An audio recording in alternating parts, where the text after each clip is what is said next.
नमस्कार। जया लिटरेचर में आप सबका बहुत बहुत स्वागत है और आज प्रस्तुत है प्रतिज्ञा का भाग 6। पूर्णा आज बहुत देर तक प्रेमा के पास न बैठी। चित्त बहुत उदास था। आज उसे अपनी दशा की हीनता का यथार्थ ज्ञान हुआ था। इतनी जल्द उसकी दशा क्या से क्या हो गई थी, वह आज उसकी समझ में आ रहा था। यह घर उसके खपरैल वाले घर से कहीं सुंदर था। उसके कमरे में फर्श थी, सुंदर चारपाई थी, अलमारियां थीं, बिजली की रोशनी थी, पंखा भी था। पर इस समय बिजली का प्रकाश उसकी आंखों में चुभ रहा था और पंखे की हवा देह को ज्वाला की भांति झुलसा रही थी। प्रेमा के बहुत आग्रह करने पर भी आज वह कुछ भोजन न कर सकी। आकर अपने कमरे में चारपाई पर लेटकर रोती रही। विधि उसके साथ कैसी क्रीड़ा कर रही थी। उसके जीवन सर्वस्व का अपहरण करके वह उसको खिलौनों से संतुष्ट करना चाहती थी। उसकी दोनों आंखें फोड़कर उसे सुरम्य उपवन की शोभा दिखा रही थी। उसके दोनों हाथ काटकर उसे जल क्रीड़ा करने के लिए सागर में ढकेल रही थी। 11 बजे थे। पूर्णा प्रकाश में आंखें हटाकर खिड़की के बाहर अंधकार की ओर देख रही थी। उस गहरे अंधेरे में उसे कितने सुंदर दृश्य दिखाई दे रहे थे। वही अपना खपरैल का घर था, वही पुरानी खाट थी, वही छोटा सा आंगन था और उसके पतिदेव दफ्तर से आकर उसकी ओर साहस मुख और सप्रेम नेत्रों से ताकते हुए जेब से कोई चीज़ निकालकर उसे दिखाते और फिर छिपा लेते थे। वह बैठी पान लगा रही थी, झपट कर उठी और पति के दोनों हाथ पकड़कर बोली, दिखा दो, क्या है। पति ने मुट्ठी बंद कर ली। उसकी उत्सुकता और बढ़ी। उसने खूब जोर लगाकर मुट्ठी खोली पर उसमें कुछ न था। वह केवल कौतुक था। आह, उस कौतुक, उस क्रीड़ा में उसे अपने जीवन की व्याख्या छिपी हुई मालूम हो रही थी। सहसा सुमित्रा ने आकर पूछा, अरे तुम यहाँ खिड़की के सामने खड़ी हो? मैंने समझा था तुम्हें नींद आ गई होगी। पूर्णा ने आंसू पोंछ डाले और आवाज़ संभाल कर बोली, यह तो तुम झूठ कहती हो बहन। यह सोचती तो तुम आती क्यों? सुमित्रा ने चारपाई पर बैठते हुए कहा, सोचा तो यही था, सच कहती हूँ, पर न जाने क्यों चली आई। शायद तुम्हें सोते देखकर लौट जाने के लिए ही आई थी। सच कहती हूँ, अब लेटो ना, रात बहुत हो गई है। पूर्णा ने कुछ आशंकित होकर पूछा, तुम अब तक कैसे जाग रही हो? सुमित्रा, सारे दिन सोया जो करती हूँ। पूर्णा, तो क्यों सोती हो सारे दिन? सुमित्रा, यही रात को जागने के लिए। सुमित्रा हंसने लगी। एक क्षण में सहसा उसका मुख गंभीर हो गया। बोली, अपने माता पिता की धन लिप्सा का प्रायश्चित कर रही हूँ बहन, और क्या। यह कहते कहते उसकी आंखें सजल हो गईं। पूर्णा यह वाक्य सुनकर चकित हो गई। इस जीवन के मधुर संगीत में यह कर्कश स्वर क्यों?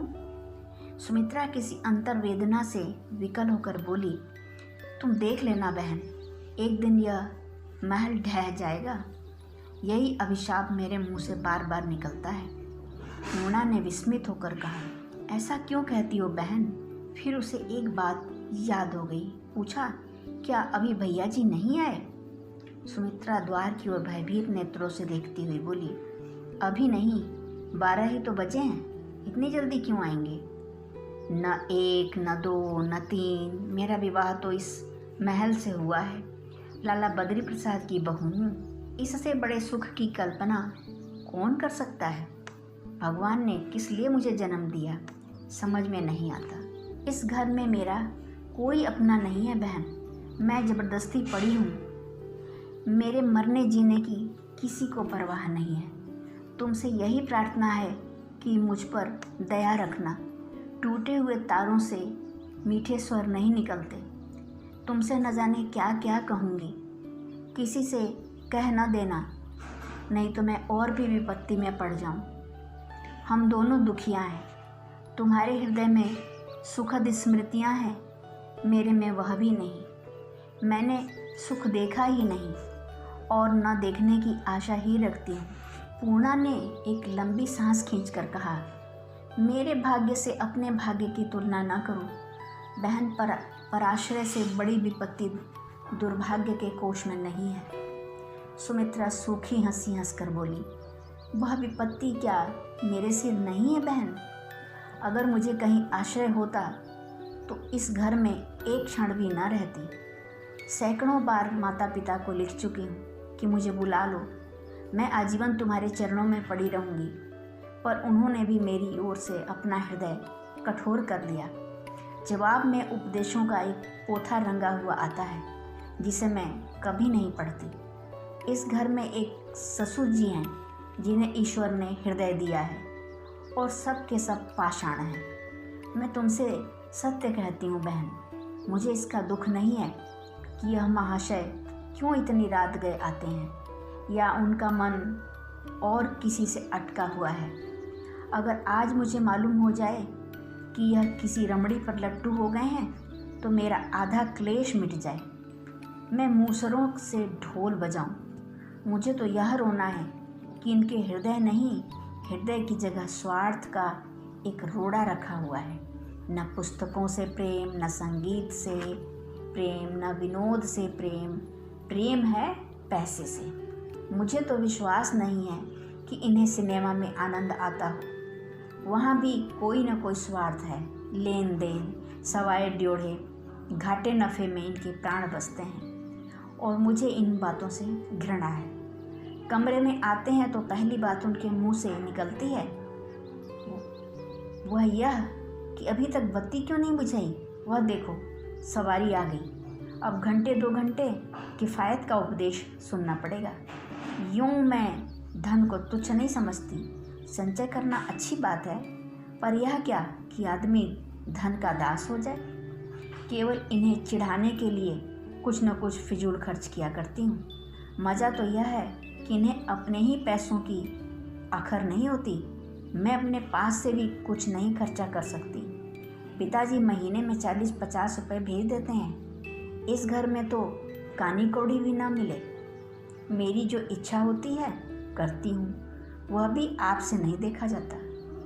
इस पर भी कई बार तकरार हो चुकी है। सोने लगना तो बत्ती बुझा देना बहन, जाती हूँ। सुमित्रा चली गई।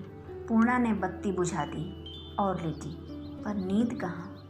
आज ही उसने इस घर में कदम रखा था और आज ही उसे अपनी जल्दबाजी पर खेद हो रहा था। यह निश्चय था कि वह बहुत दिन यहाँ न रह सके। लाला बद्री प्रसाद के लिए अमृत राय से अब कोई संसर्ग रखना असंभव था। विवाह तो दूसरी बात थी। समाज में इतने घोर अनाचार का पक्ष लेकर अमृत राय ने अपने को उनकी नज़रों से गिरा दिया। उनसे अब कोई संबंध करना बद्री प्रसाद के लिए कलंक की बात थी। अमृत राय के बाद दाननाथ से उत्तम वर उन्हें कोई और न दिखाई दिया। अधिक खोज पूछ करने का अब समय भी न था। अमृत राय के इंतजार में पहले ही बहुत विलंब हो चुका था। बिरादरी में लोग उंगलियां उठाने लगे थे। नए संबंध की खोज में विवाह के एक अनिश्चित समय तक टल जाने का भय था। इसलिए मन इधर उधर न दौड़ाकर उन्होंने दाननाथ ही से बात पक्की करने का निश्चय कर लिया। देवकी ने भी कोई आपत्ति न की। प्रेमा ने इस विषय में उदासीनता प्रकट की। अब उसके लिए सभी पुरुष समान थे। वह किसी के साथ जीवन निर्वाह कर सकती थी। उसकी चलती तो वह अविवाहिता ही रहना पसंद करती, पर जवान लड़की बैठी रहे यह कुल के लिए घोर अपमान की बात थी। इस विषय में किसी प्रकार का दुराग्रह करके वह माता पिता का दिल न दुखाना चाहती थी। जिस दिन अमृत राय ने वह भीषण प्रतिज्ञा की, उसी दिन प्रेमा ने समझ लिया कि अब जीवन में मेरे लिए सुख लोप हो गया।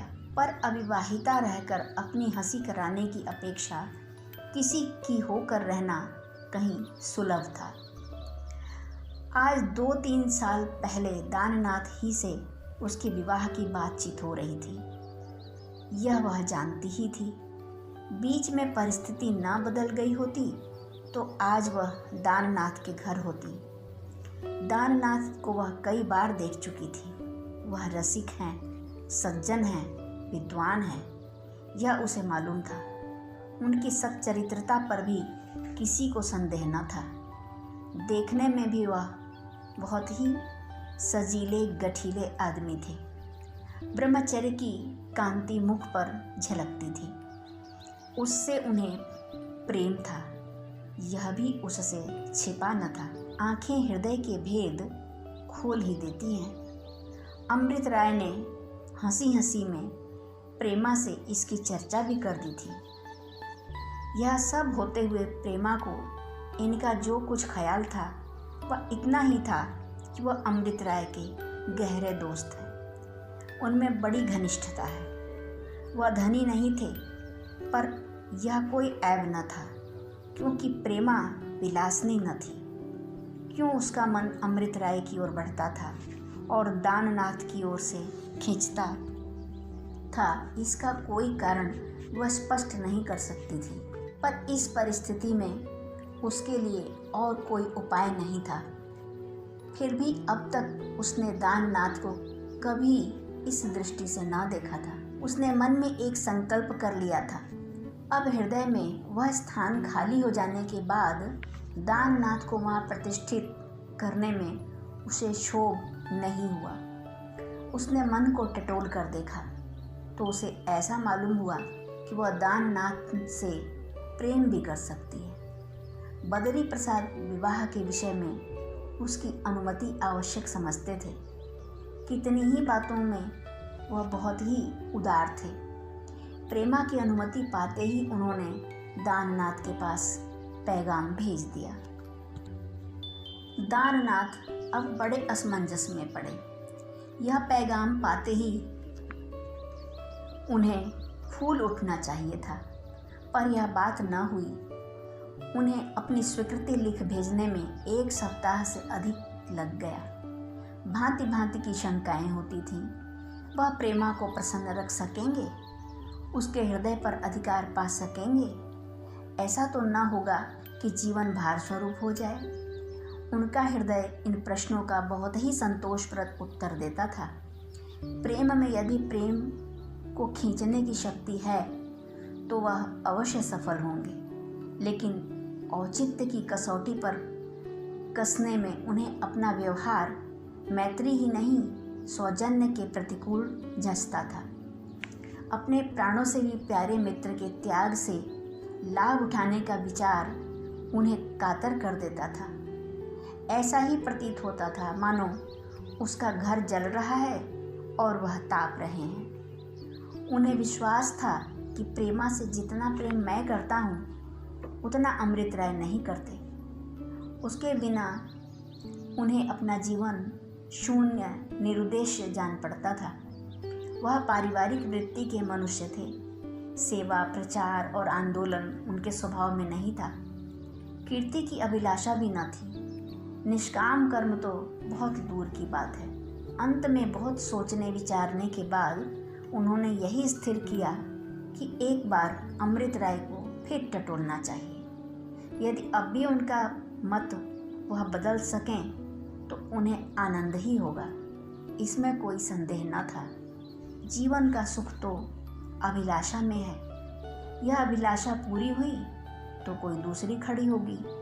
जब एक न एक अभिलाषा का रहना निश्चित है तो यही क्यों न रहे। इससे सुंदर, आनंदप्रद और कौन सी अभिलाषा हो सकती है। इसके सिवा यह भय भी था कि कहीं जीवन का यह अभिनय वियोगांत न हो। प्रथम प्रेम कितना अमिट हो जाता है यह वह खूब जानते थे। आजकल कॉलेज तो बंद था, पर दाननाथ डॉक्टर की उपाधि के लिए एक ग्रंथ लिख रहे थे। भोजन करके कॉलेज चले जाते थे। वहाँ पुस्तकालय में बैठे जितनी सुविधाएं थीं घर पर न हो सकती थी। आज वह सारे दिन पुस्तकालय में बैठे रहे, पर न तो एक अक्षर लिखा और न एक लाइन पढ़ी। उन्होंने वह दुस्तर कार्य कर डालने का आज निश्चय कर लिया था, जिसे वह कई दिनों से टालते आते थे। क्या क्या बातें होंगी, मन में यही सोचते हुए वह अमृत राय के बंगले पर जा पहुँचे। सूर्यदेव पुष्पों और पल्लवों पर अपने अंतिम प्रसाद की स्वर्ण वर्षा करते हुए जा रहे थे। टमटम तैयार खड़ी थी, पर अमृत राय का पता न था। नौकर से पूछा तो मालूम हुआ कमरे में है। कमरे के द्वार का पर्दा उठाते हुए बोले, भले आदमी, तुम्हें गर्मी भी नहीं लगती? यहाँ सांस लेना मुश्किल है और आप बैठे तपस्या कर रहे हैं। प्रकाश की एक सूक्ष्म रेखा चिक में प्रवेश करती हुई अमृत राय के मुख पर पड़ी। अमृत राय चौंक पड़े। वह मुख पीत वर्ण हो रहा था। 8-10 दिन पहले जो कांति थी उसका कहीं नाम तक न था। घबरा कर कहा, यह तुम्हारी क्या दशा है? कहीं लू तो नहीं लग गई? कैसी तबीयत है? अमृत राय ने दाननाथ को गले लगाते हुए कहा, ऐसा भी कभी हुआ है कि तुमने मुझे देखकर कहा हो, आजकल तुम खूब हरे हो? तुम्हें तो मैं हमेशा ही बीमार नजर आता हूँ, हर बार पहले से अधिक। जीता कैसे हूँ यह भगवान ही जाने। दाननाथ हंस पड़े, पर अमृत राय को हंसी नहीं आई। गंभीर स्वर में बोले, सारी दुनिया के सिद्धांत चाटे बैठे हो, अभी स्वास्थ्य रक्षा पर बोलना पड़े तो इस विषय के पंडितों को भी लज्जित कर दोगे। पर इतना नहीं हो सकता कि शाम को सैर कर लिया करो। दाननाथ ने मुस्कुराते हुए कहा, मेरे पास टमटम होती तो सारे दिन दौड़ाता, घोड़ा भी याद करता कि किसी से पाला पड़ा था। पैदल मुझे सैर में मज़ा नहीं आता। अब निकालो, कुछ सिगार विगार निकालोगे या बूढ़ों की तरह कोसते ही जाओगे? तुम्हें संसार में बड़े बड़े काम करने हैं। तुम देह की रक्षा करो। तुम्ही ने तो संसार के उद्धार करने का ठेका लिया है। यहाँ क्या एक दिन चुपके से चल देना है? चाहता तो मैं भी यही हूँ कि संयम नियम के साथ रहूँ, लेकिन जब निभ जाए तब ना। कितनी बार दंड मुगदर डंबेल शुरू किया, पर कभी निभा सका? आखिर समझ गया कि स्वास्थ्य मेरे लिए है ही नहीं, फिर उसके लिए क्यों व्यर्थ में जान दूं? इतना जानता हूं कि रोगियों की आयु लंबी होती है। तुम साल में एक बार मलेरिया के दिनों में मरकर जीते हो। तुम्हें ज्वर आता है तो सीधा 106 अंश तक पहुंचता है। मुझे एक तो ज्वर आता ही नहीं, और आया भी तो 101 अंश से आगे बढ़ने का साहस नहीं करता। देख लेना, तुम मुझसे पहले चलोगे। हालांकि मेरी हार्दिक इच्छा यही है कि तुम्हारी गोद में मेरा प्राण निकले। अगर तुम्हारे सामने मरूं तो मेरी यादगार जरूर बनवाना। तुम्हारी यादगार बनवाने वाले तो बहुत निकल आवेंगे, लेकिन मेरी दौड़ तो तुम ही तक है। मेरा महत्व और कौन जानता है? इन उच्छृंखल शब्दों में विनोद के साथ कितनी आत्मीयता, कितना प्रगाढ़ स्नेह भरा हुआ था कि दोनों ही मित्रों की आंखें सजल हो गईं। दाननाथ तो मुस्कुरा पड़े, लेकिन अमृत राय का मुख गंभीर हो गया। दाननाथ तो हंसमुख थे, पर विनोद की शैली किसी मर्मांतक वेदना का पता दे रही थी। धन्यवाद।